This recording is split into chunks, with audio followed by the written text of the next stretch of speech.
విద్యార్థులకు ట్రాఫిక్ నియమ నిబంధనలపై అవగాహన కల్పించే ఓ కార్యక్రమం వడ్డేశ్వరంలోని జడ్పీ హైస్కూల్లో శుక్రవారం నిర్వహించారు.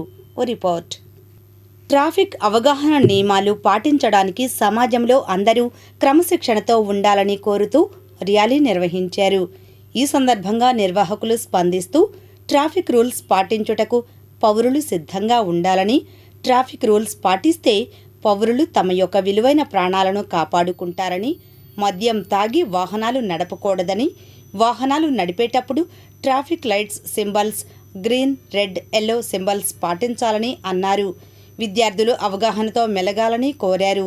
4 చక్రాల వాహనాలను నడిపేవారు ఖచ్చితంగా సీట్ బెల్ట్ వేసుకోవాలని, మోటార్ వాహనాలు బైక్స్ నడిపేవారు ఖచ్చితంగా హెల్మెట్ ధరించాలని, సదరు నియమాలు పాటిస్తే ఎటువంటి ప్రమాదాలకు లోను కాకుండా ఆ కుటుంబంలోని అందరూ సుఖ సంతోషాలతో ఉంటారని, చిన్న వయసులోనే ప్రమాదాలకు గురి కాకుండా మగపిల్లలు లేదా ఆడపిల్లలు డ్రైవింగ్ లైసెన్స్ లేకుండా వాహనాలు నడపరాదని అవగాహన విద్యార్థుల్లో కల్పించుటకు ఒక ర్యాలీని పాఠశాల నుండి గ్రామంలో నడిబొడ్డు వరకు 7, 8, 9 తరగతి పిల్లలు మాత్రమే వినియోగించి ర్యాలీ చేయడం జరిగింది.